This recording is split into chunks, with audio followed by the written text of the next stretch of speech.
This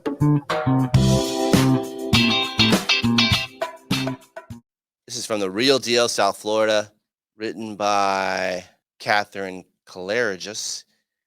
Headline states tighter lending standards foiling condo deals after Surfside collapse. Condo associations and property management firms are refusing to comply with new lending standards that aim to limit lendings for units in structurally unsafe communities, resulting in canceled deals in South Florida and across the country.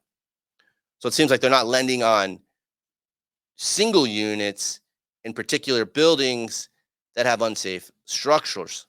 Makes sense. The move by Fannie Mae at the start of the year and Freddie Mac as of March 1st is in response to the deadly condo collapse in Surfside last summer, which killed 98 people and in some cases left their families on the hook for their mortgages. The federal agencies now require associations or property managers to answer questions about the health of the building that lenders would be backing. For condo buyers, especially first time buyers who have been priced out of the single family homes and face steep apartment rent increases, somewhere around 26% year over year rent increases, and existing owners seeking refinances, the tighter lending standards have already had an effect on the market.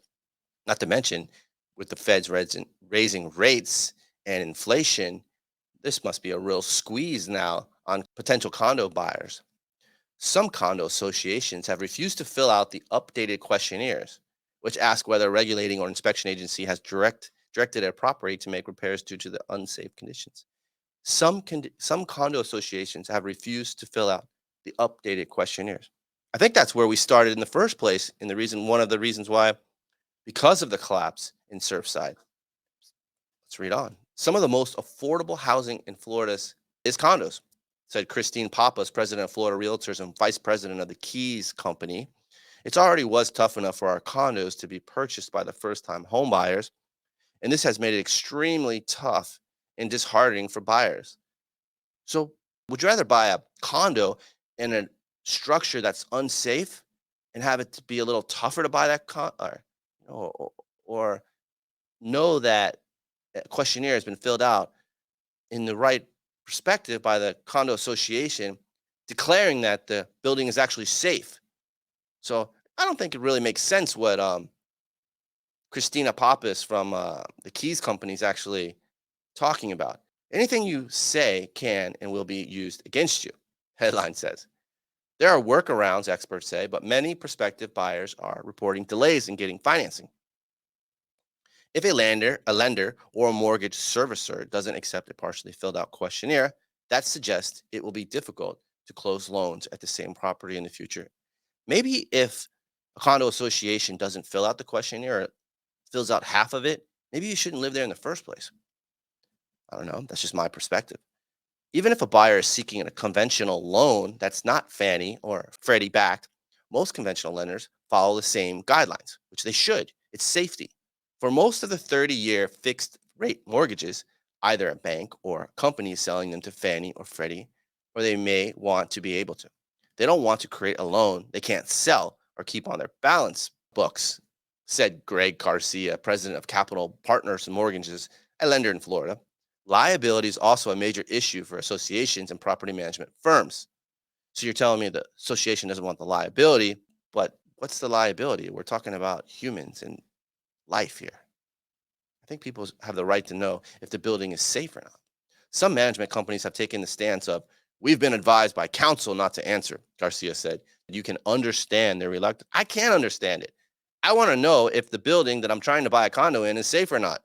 And if you can't give me those answers, I mean, I'm going to go somewhere else that Freddie Mac and Fannie Mae want to lend in. It makes sense. I mean, this pushback of not being able to answer questionnaires is kind of ridiculous. Defendants have started to settle litigation surrounding the Surfside tragedy with the victims and families and survivors by paying out insurance policies. Becker, the law firm that represented the Champlain Towers South Condo Association prior to collapse, agreed to pay $31 million. And the engineering firm that inspected the beachfront building for its 40-year recertification is paying $16 million. So don't you want that association to tell you that maybe you shouldn't live in this building if they're going to pay out these hefty fees because they didn't do the right thing?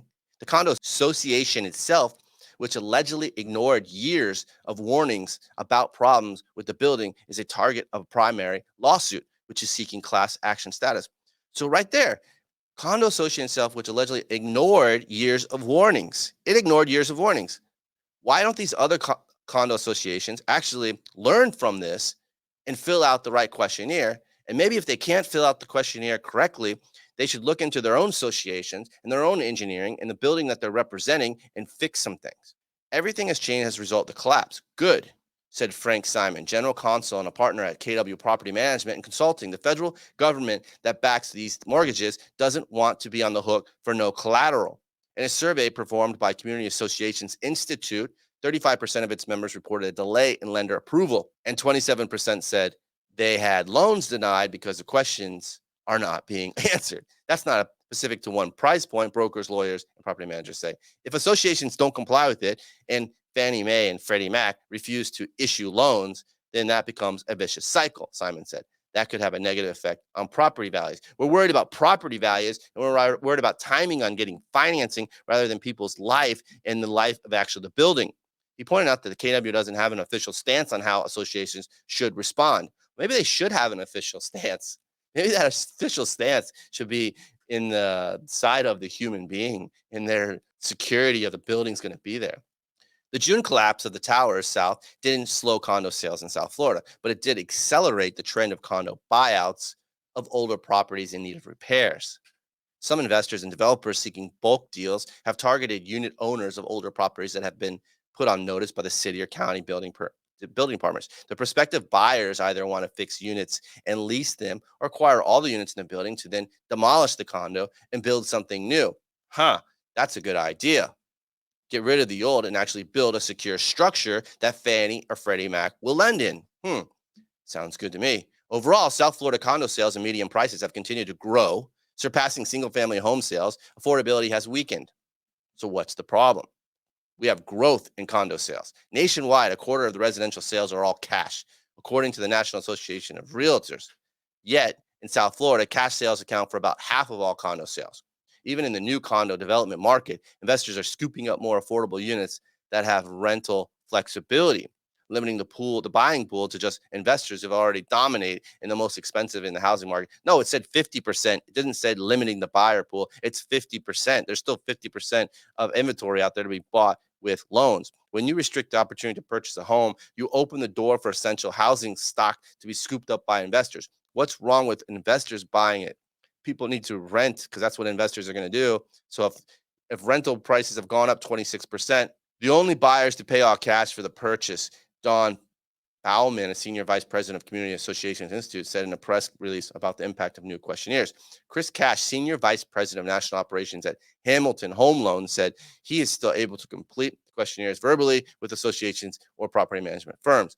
Everybody that they're actually talking to is on the mortgage side. So, of course, the mortgage side wants to have growth and they want to sign mortgages. So, of course, they don't want to have this association questionnaire. It goes against what they're trying to do, and they're trying to sign mortgages. 6 months from now, they may fix it, he said, referring to Fannie and Freddie. If a lender rejects a loan participation in a building, it doesn't mean a condo is not blacklisted. Potential loopholes. A new law in Miami-Dade County aims to increase transparency regarding condo and homeowners associations, financial and structural health, which could benefit would-be buyers.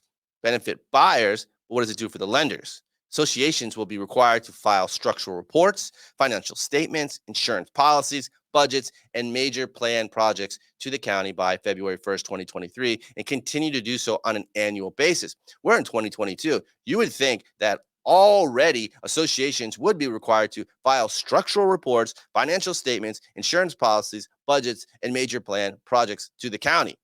I don't know. It's just my point of view. As it stands, buyers are forced to rely on sellers to provide that information.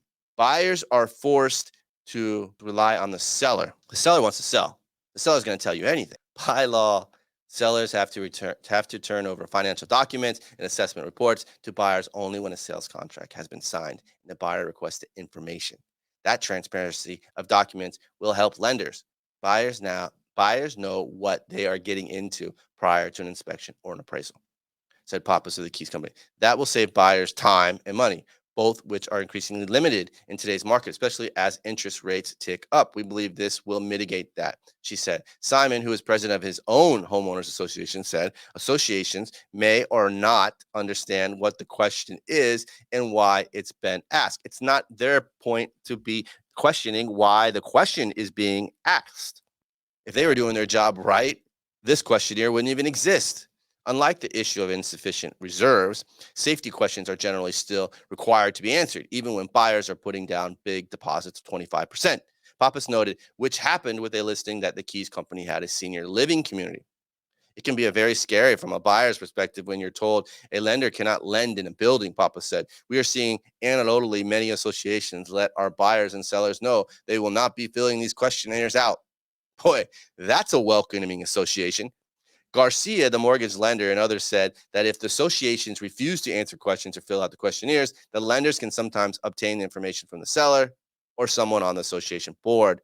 Tough, it takes a bit more time and a lot more documentation. Well, that doesn't even seem like it's right if they're going to just do a loophole and go around the association and ask the seller, which they were supposed to do in the first place, and that didn't work. We have closed some transactions we didn't think we would approve, Garcia said.